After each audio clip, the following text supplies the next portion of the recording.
आप जब कभी भी स्टेशन जाते होंगे अपने शहर के या फिर किसी और शहर के, तो कुछ चीज़ें बड़ी कॉमन दिखती होंगी। जैसे आप ऑटो से या पर्सनल किसी व्हीकल से स्टेशन गए, आप वहाँ पे व्हीकल पार्किंग किए, आपको पार्किंग के पैसे देने पड़ेंगे। फिर आप स्टेशन के आसपास छोटे बड़े बैनर्स देखते होंगे जिसमें बहुत सारी कंपनियों के, दुकानों के, हॉस्पिटल्स के और भी बहुत सारे व्यापार के फ़ोटोज़ दिखते होंगे, एजुकेशनल इंस्टीट्यूट्स के फ़ोटो दिखते होंगे। वो बैनर दिखते होंगे, छोटे होते होंगे, बड़े होते होंगे। ये सब रेलवे स्टेशन के आसपास बाहर दिख जाते होंगे। फिर आप स्टेशन में एंटर करते होंगे तो आप टिकट्स लेते होंगे, टिकट कटा के पैसे देते होंगे, एटीएम मशीन्स रहती होंगी। फिर जब आप अंदर चले जाते हो प्लेटफॉर्म में तो आप देखते होंगे जो भी शेड के पिलर्स होते होंगे उसमें चारों तरफ बैनर्स छोटे छोटे लगे रहते हैं, 2 फीट बाई 3 फीट या 2 फीट बाई 1 फीट। वो बैनर चारों तरफ लगे हुए होते हैं। बहुत सारे बैनर्स शेड में लटके हुए होते हैं। कहीं कहीं तो आपको डिजिटल एडवर्टीजमेंट भी चलता हुआ दिखता है और आजकल तो ऑडियो एडवर्टीजमेंट भी चल गया है। आप रेलवे स्टेशन में जाते होंगे, बहुत सारी दुकानें देखते होंगे जो फलाना कंपनी की रहती हैं, ढिमका कंपनी की रहती है।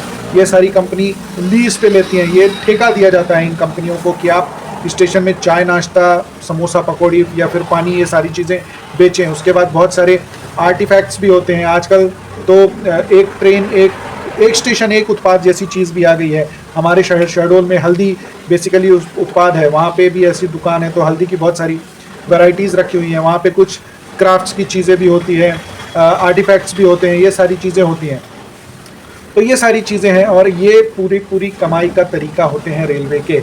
आप देखते होंगे जो ब्रिजेज़ होते हैं उनमें तक एडवर्टीज़मेंट वगैरह लगे हुए होते हैं। ये सारे तरीके होते हैं रेलवे में कमाई के। रेलवे स्टेशन एक ऐसी जगह है, छोटी जगह में भी रोज़ हज़ारों लाखों लोग जाते हैं और बड़े शहरों में तो करोड़ों लोग जाते हैं।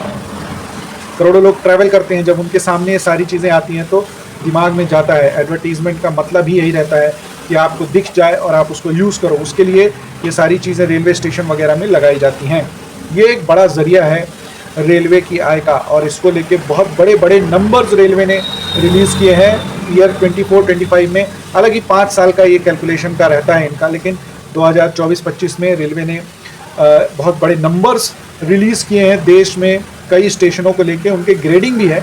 लेकिन आज मैं आपके लिए देश के 5 बड़े रेलवे स्टेशंस की डेटा लाया हूँ जहाँ पे करोड़ों यात्री आते हैं साल में और उनसे जो कलेक्शन हुआ है उस हिसाब से आप देखेंगे तो कितना ज़बरदस्त कलेक्शन करते हैं ये बड़े बड़े स्टेशन। और मैं बात करूं कि कलेक्शन की, तो सिर्फ कलेक्शन नहीं है, उस हिसाब से रेलवे के खर्चे भी होते हैं। लेकिन फिर भी अभी यहाँ बात हो रही है कलेक्शन की, तो कलेक्शन कर लिए जाएँ। मैं आपके लिए रेलवे के 5 बड़े स्टेशंस की डिटेल लाया हूँ जो रेलवे द्वारा ही निकाली गई है और कितना कलेक्शन करते हैं रेलवे स्टेशंस वो आपको बताता हूँ। चलिए, पूरे देश में सबसे पहले नंबर पे है न्यू दिल्ली रेलवे स्टेशन, जिसने 3,337 करोड़ रुपए का रेवेन्यू अर्न किया है, कमाई की है ओवरऑल। और कमाई करने के तरीके बस यही सारे हैं जो मैंने आपके शुरू में इस वीडियो में डिस्कस किए।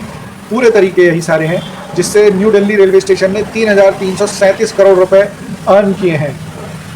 दूसरे नंबर पे आ जाता है हावड़ा रेलवे स्टेशन, सबसे ज़्यादा प्लेटफॉर्म वाला और सबसे ज़्यादा ट्रेनें भी यहीं से निकलती हैं। लगभग 900 या 1000 ट्रेनें एवरीडे जैसी जाती हैं यहाँ से। 1692 करोड़ रुपए हावड़ा रेलवे स्टेशन ने अर्न किए हैं और अर्न करने के सोर्सेज बस यही सब हैं। उसके बाद तीसरे नंबर पे आ जाता है चेन्नई सेंट्रल और इसकी कमाई है 1299 करोड़ रुपया। सोचिए कितने बड़े बड़े नंबर्स में कमाई हो रही है, लेकिन यस, इन सबको मेंटेन करने में खर्चे भी बहुत ज़बरदस्त हैं। चौथे नंबर पे सिकंदराबाद, जो कि 1276 करोड़ रुपए, चेन्नई से थोड़े ही कम में ये क्लोज हुआ है। 1276 करोड़ रुपए सिकंदराबाद स्टेशन की कमाई है। और 5वें नंबर पे आ जाता है CST छत्रपति शिवाजी टर्मिनस, जो कि 992 करोड़ रुपए कमाई किया हुआ है। अब आप बोलेंगे CST जो मुंबई में है वो सबसे कम कैसे? तो भैया ये मुंबई का एक स्टेशन बस है, बाकी सबका मिला देंगे तो बहुत बड़ा नंबर हो जाएगा। तो ये था सारा टॉप 5 स्टेशंस की कमाई का रिकॉर्ड जो रेलवे द्वारा ही निकाला गया है। और बस इतनी कमाई है तो खर्चे भी हैं।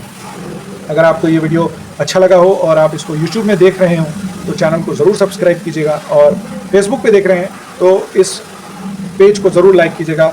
ऐसे ही रेलवे से जुड़ी हुई important news, update and information आपके लिए रेगुलरली आती रहेंगी।